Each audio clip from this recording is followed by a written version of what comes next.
Perkenalkan, kami dari kelompok 3 konsep dasar IPS dengan materi konsep dasar sejarah. Nah, sebelum masuk pada materi, izinkan kami kelompok untuk memperkenalkan diri kami. Perkenalkan, saya Salam Fidar Tamiha sebagai pemateri pertama. Saya Florencia Mimin sebagai pemateri kedua. Saya Mariana Nahak sebagai pemateri ketiga. Saya Eva Yama Minatano sebagai pemateri keempat.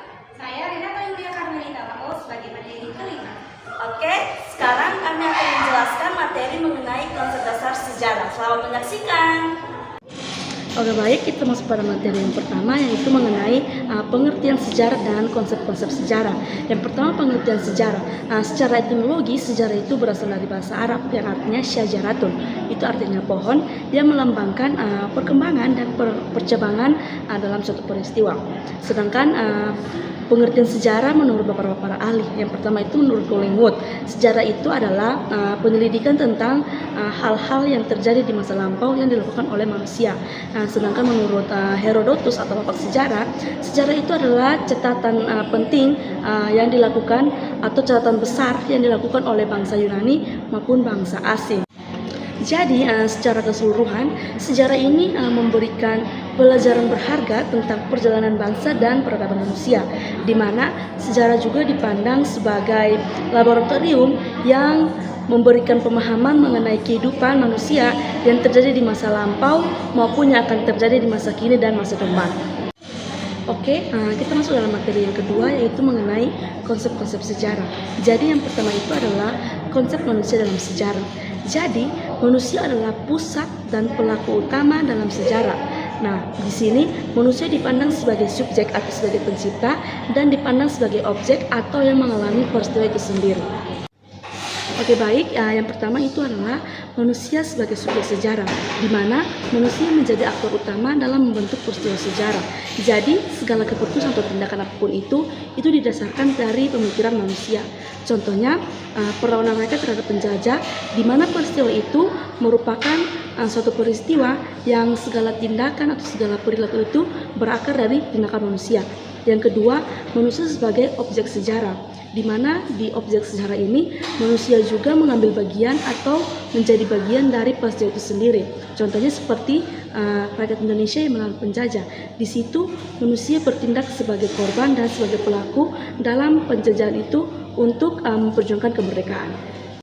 Baik, di sini saya akan menjelaskan dimensi manusia dalam sejarah. Dimensi manusia dalam sejarah itu dibagi menjadi 4. Yang pertama dimensi biologis, yang kedua dimensi sosial, yang ketiga dimensi kultural, dan yang keempat dimensi moral dan spiritual. Oke, kita mulai dari yang pertama, yaitu dimensi biologis, di mana manusia hidup, berkembang, dan mati. Keberlangsungan generasi inilah yang menjadikan sejarah bersifat berkesinambungan. Yang kedua yaitu dimensi sosial, di mana manusia tidak bisa hidup sendiri, melainkan berinteraksi dengan masyarakat.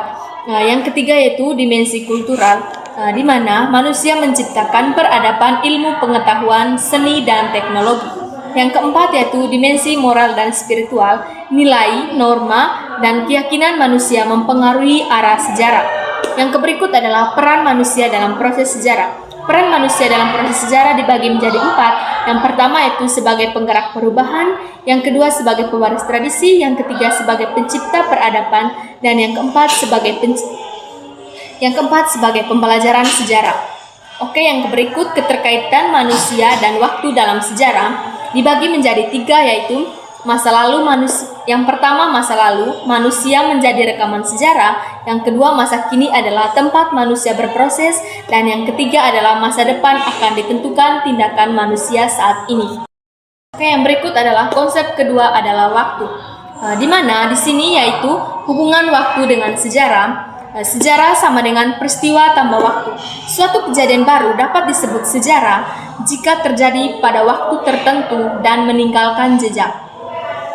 Yang berikut adalah jenis-jenis konsep waktu dalam sejarah. Yang pertama, waktu kronologi, yang kedua waktu periodisasi, yang ketiga waktu sinkronis, dan yang keempat adalah waktu diakronis.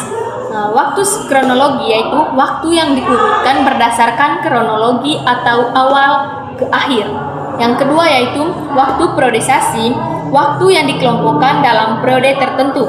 Dan yang ketiga adalah waktu sinkronis, di mana waktu yang menekankan pada kajian peristiwa dalam satu kurun tertentu dengan memperhatikan aspek luas atau ruang dan sosial budaya.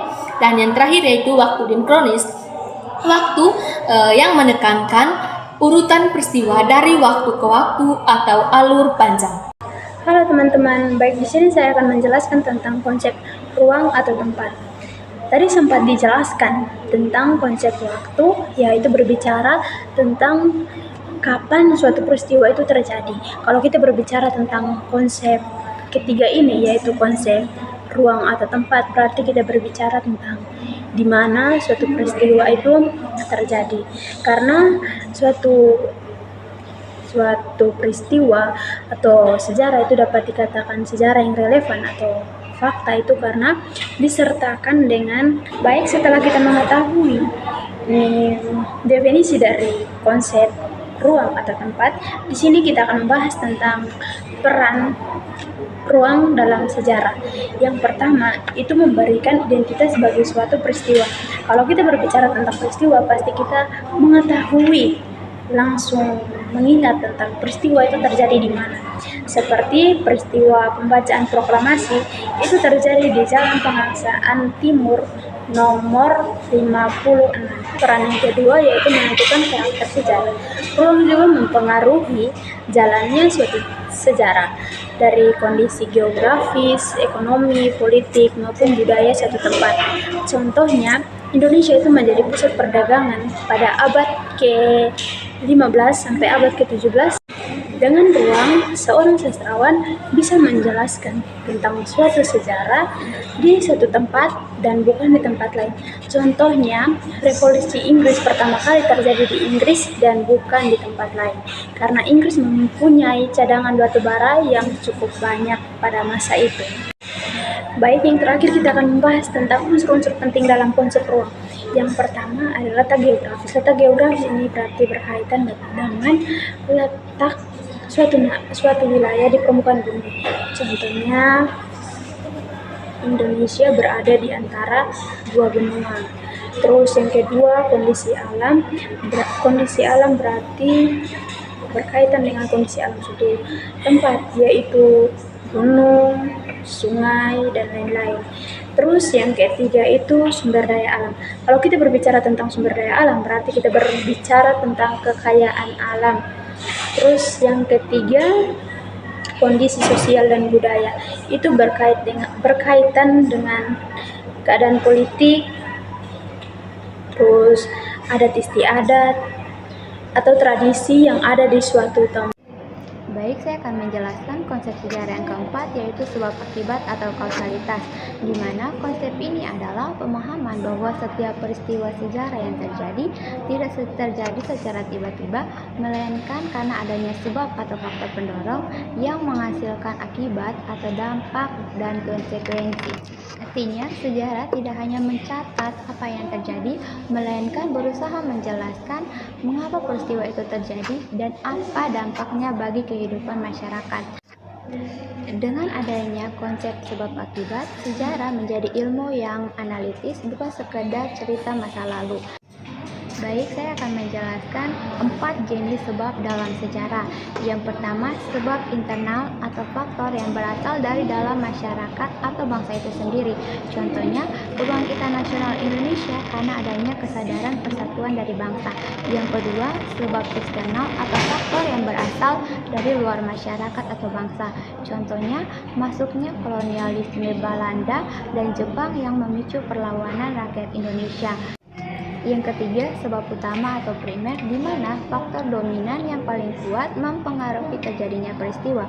Contohnya, keserakahan yang dilakukan oleh VOC dalam menguasai rempah-rempah menjadi sebab utama perlawanan dari rakyat Maluku. Yang keempat, sebab pendukung atau sekunder, di mana faktor tambahan yang mempercepat atau memperkuat terjadinya peristiwa sejarah. Contohnya, lemahnya persatuan antar kerajaan di Nusantara menjadi faktor jatuhnya daerah ke tangan penjajah. Baik, kita masuk dalam jenis akibat dalam sejarah. Yang pertama, akibat jangka pendek, di mana dampak yang dirasakan segera terjadi setelah peristiwa itu berlangsung. Contohnya, setelah proklamasi, rakyat Indonesia segera menyebarkan berita kemerdekaan ke seluruh wilayah Indonesia. Yang kedua, akibat jangka panjang, di mana dampak baru terasa setelah waktu yang lama. Contohnya, kemerdekaan Indonesia melahirkan pembangunan nasional, berdirinya sistem pemerintahan, dan pengakuan kedaulatan dari dunia internasional. Yang ketiga, akibat positif, di mana akibat ini memberikan manfaat atau kemajuan. Contohnya, perlawanan rakyat Indonesia melahirkan semangat persatuan nasional dari bangsa Indonesia itu. Yang keempat, akibat negatif, di mana menimbulkan kerugian atau kehancuran. Contohnya, penjajahan Belanda dan Jepang menyebabkan penderitaan, kemiskinan, dan hilangnya kedaulatan bangsa Indonesia. Pentingnya konsep sebab akibat dalam sejarah, yaitu yang pertama, membantu memahami alasan dibalik setiap peristiwa sejarah yang terjadi, bukan hanya mencatat fakta. Yang kedua, menjelaskan keterkaitan peristiwa sehingga sejarah dapat dipelajari sebagai rangkaian yang saling berhubungan.